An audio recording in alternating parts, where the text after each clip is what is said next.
you somehow came away with the conclusion that you have to be grateful no matter what. What's Yeah. up with that?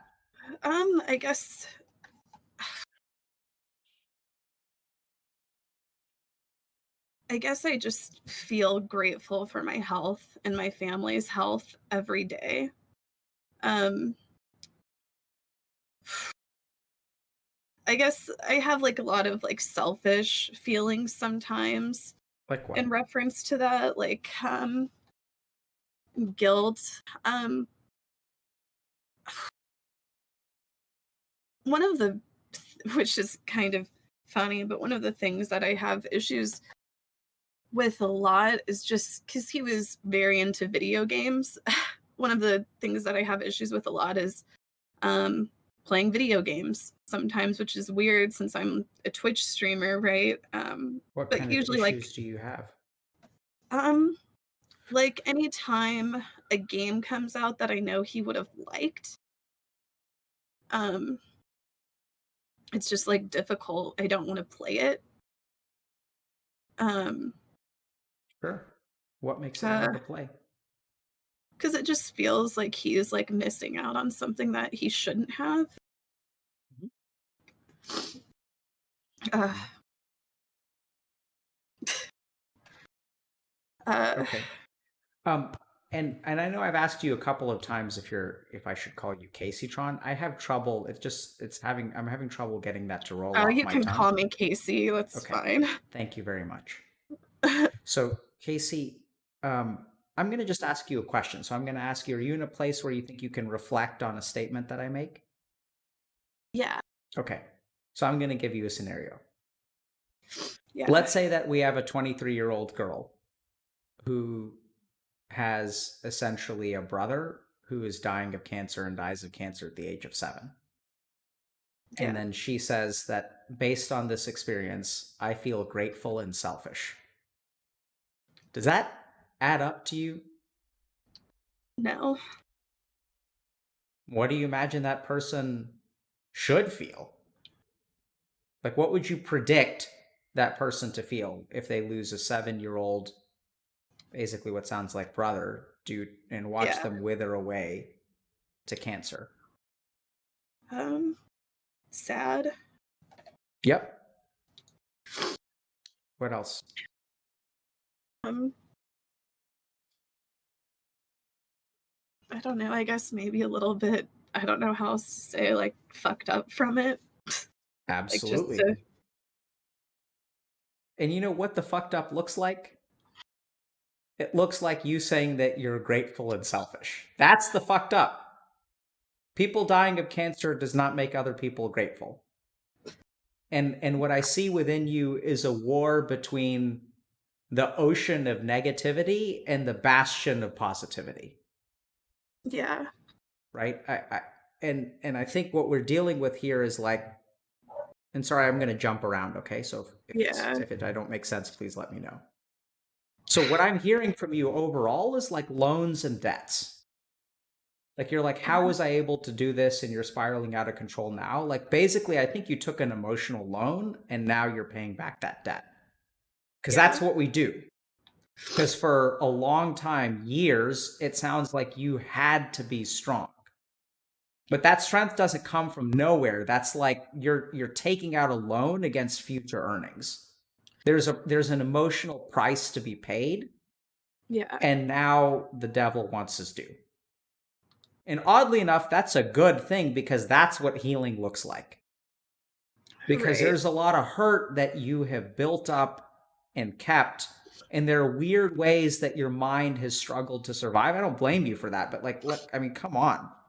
Yeah, You watched a 7-year-old die of cancer, and that you're saying I'm great. Like what? Like I get where that comes from. I think it's yeah, amazing that you could do that. I think it's the only way you can survive that. right. Because if you let the dam loose and the negativity comes, you could not afford to spiral then. Like, how the fuck are you supposed to spiral when you have a brother with autism, this kid dying of cancer in your house, and your mom is using meth? Like, there's no, like, you can't afford to pay that emotional price then, and so you're paying it now. Yeah. And And I guess I've come to that realization in a lot of ways. How so? That Can it, you help us understand that a little bit? um, I don't know, like, lately I've been, because like I said, like, I feel like I use, like, this I'll constantly always, like, refer to, like, there's people who have it worse, and, if anything, I should just feel grateful that I'm here and I'm in good health and, everything's okay. Um, I feel like sometimes I just don't wanna ask for much more than that, I guess, in a way. Yeah. What make Like, I how do feel like, yeah, how does it feel to ask for more? like I'm being selfish. I don't know. I don't know, I guess, like, I just feel like things like, there was just, like, a point in my life where it just felt like things were so bad. Like, where I'm at now, where things are, like, not that bad, a lot better. Like, I just feel like I don't wanna ask for much more than that, you know? Mhm. So I think there's something subtle and potentially dangerous here.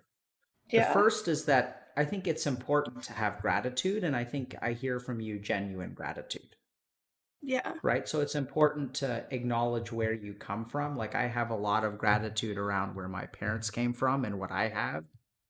I have it really, really good, and my parents didn't. Yeah. And so I think it's important to express gratitude and acknowledge that. And it sounds like you really do have a lot of things to be grateful for. How you doing, by the way? I'm doing okay. I'm starting to, it's like I said, I'm just, like, very anxious, it's embarrassing, I What's guess. embarrassing about it? I don't know, like, I guess I'm just, like, I know it sounds like, I know I shouldn't be, but it's hard not to worry what people will think of me or how they'll think of me differently, Why you shouldn't you know? worry what people think about you? Of course you should worry. Yeah. Casey, you make one mistake, which is that you just invalidate the way that you feel. That's I yeah. right. So, like, of course you're going to be worried. Like, who the fuck, when you come onto the internet and you talk about how you grew up in your words, so I don't, I'm sort of saying this Yeah. to make a point in a white trash household. Like, Yeah. how do people think about people who grow up in white trash households? Now, I think the really cool thing about your story is that it is overwhelmingly clear to me that you are not white trash. Even though I'll acknowledge 100% that it may look like white trash. Yeah. And it's okay for you to be afraid of being judged. Yeah. And this is the basic issue that I see is that like you don't let yourself feel bad things. You're not allowed to be afraid of being judged for white trash. I shouldn't feel that way. Yeah. I shouldn't feel sad. I shouldn't feel angry. Yeah. Like breaking out on Twitch is supposed to be fucking awesome. Yeah. And Casey, I don't know how to say this, but like you got robbed. Yeah. I've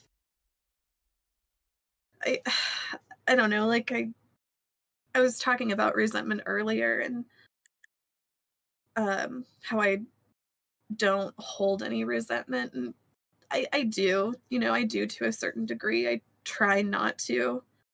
Good. I think there was a time where I felt a lot more resentment, like, I feel like I've gotten a little bit better about it in the past year or 2, um, but there was definitely a time where I was really frustrated with my mom because it did feel like I was robbed. Okay. Casey, you got to let me know if I'm going to be an asshole, okay? Yeah, Because I'm you're going to say something to you. I think it could be hurtful to you, but at the same time, I feel like it's important to say, not so much for you, but for everyone else out there. Is that okay? yeah. Okay. So do you blame your mom?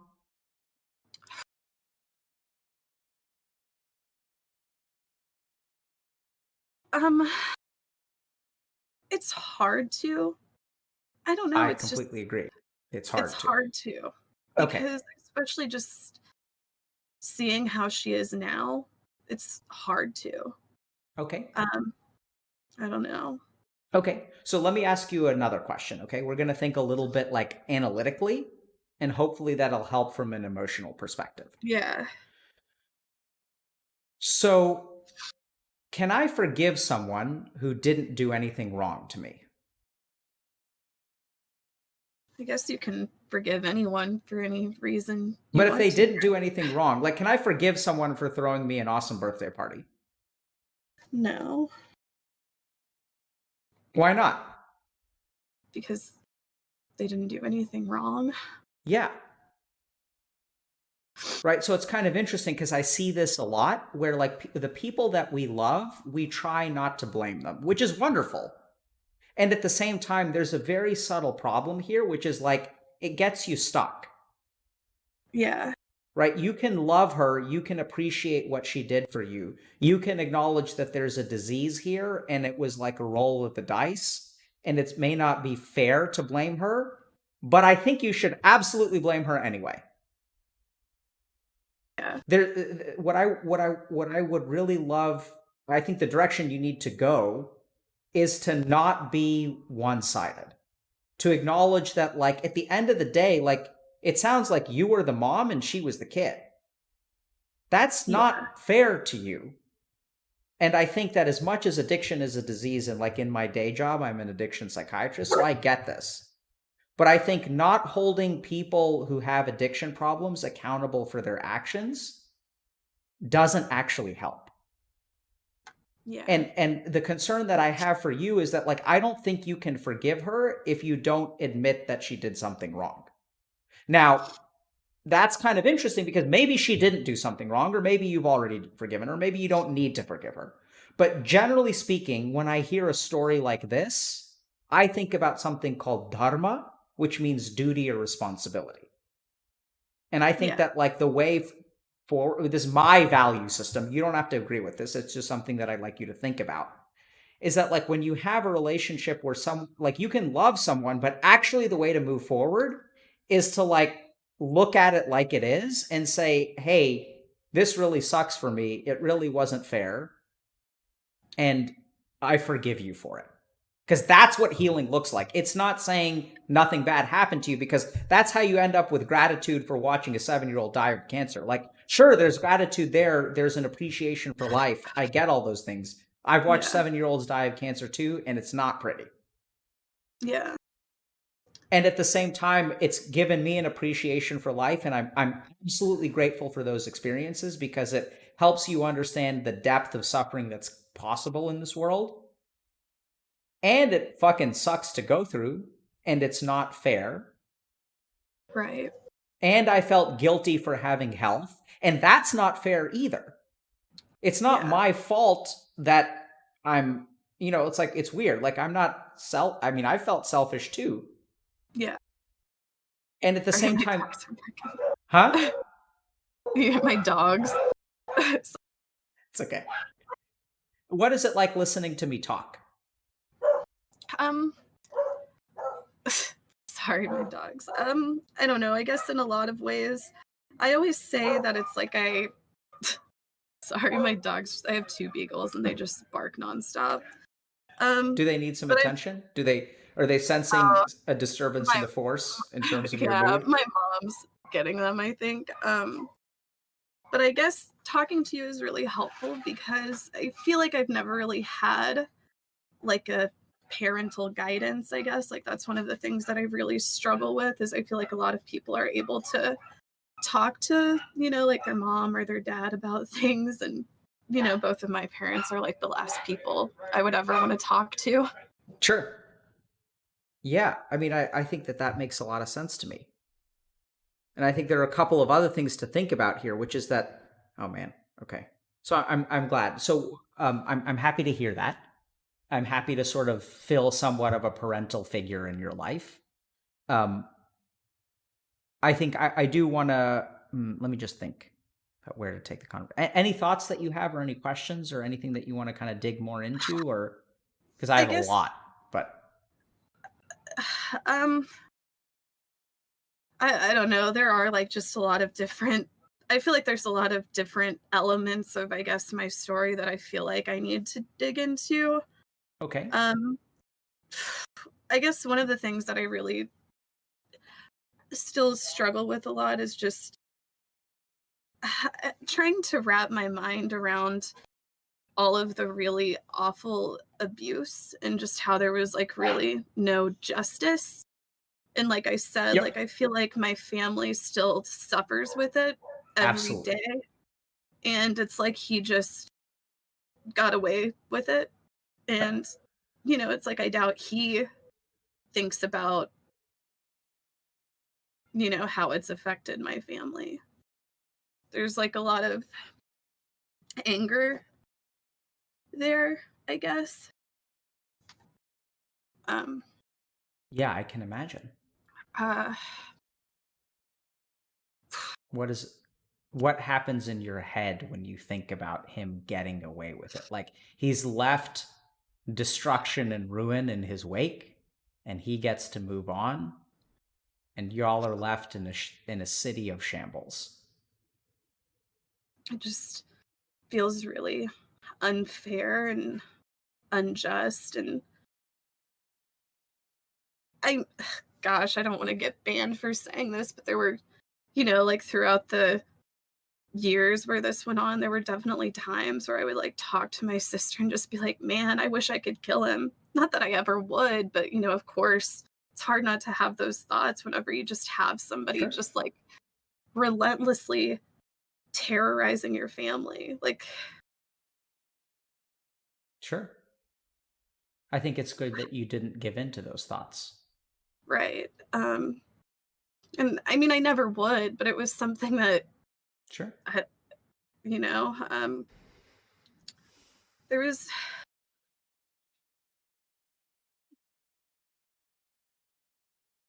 it just was like every day. Like I said, it was just like it went on just like so much. And it was just like so regular. Like he would, steal money from my mom. He stole my mom's car. He, there was a time where he like made my brother get in the trunk of a car and he stabbed my mom and said that he was going to kill them. He like drove for 4 hours and made my brother get in the trunk of a car and he stabbed my mom like 3 times. Um, I don't know. I just think about it and I'm just like, how did he get away with it? Like, how did nothing happen to him? And I know that it's because my mom was too afraid to press charges or anything, but it was just there were times where I would have to go over there and he would usually like leave around the time where like I showed up. He'd just like take off because he was afraid I was going to call the cops or something. I don't know. And my mom would just like beg me. She'd be like, "Will you just stay here? Will you just stay? Like, if he sees you're here, he won't come. He'll leave me alone." And I would just have to just stay over at my mom's just because I guess I was like some sort of protection.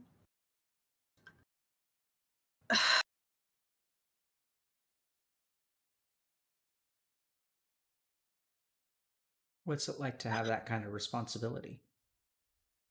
It was, whenever I look back at it now, it seems really scary, but I remember then not really being afraid, I guess. Um,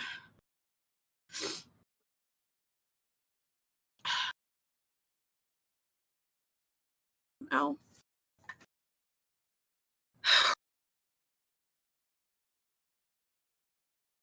Sounds unfair to me.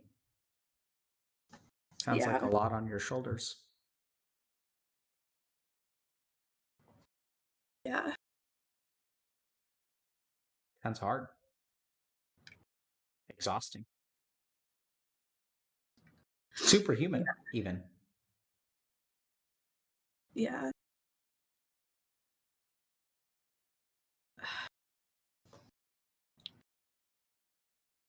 Do you think of yourself as superhuman? I guess on a good day, I go I'm back really and happy to forth. hear Like, that. I have moments where I feel, I guess, like very strong and resilient, but then moments where not so much. And what do you feel in those moments? Like, um, like I'm capable of dealing with whatever's thrown my way, I guess. Like I can overcome anything. What do you feel in the moments where you don't feel like that? Um, really, I guess because I have kind of had to be a bit of a provider, in moments where I don't feel like that, like I just feel like a complete failure, like, you know, like you said, like I feel like I do carry a lot in my shoulders and I have, you know, my mom and my younger brother live with me. Um, like I feel stressed that I won't be able to provide for them, I guess. Hmm? Like that's scary to me. Yeah. Do you feel like you've let people down? Um, no, I don't really feel like that at all. I'm happy to hear that.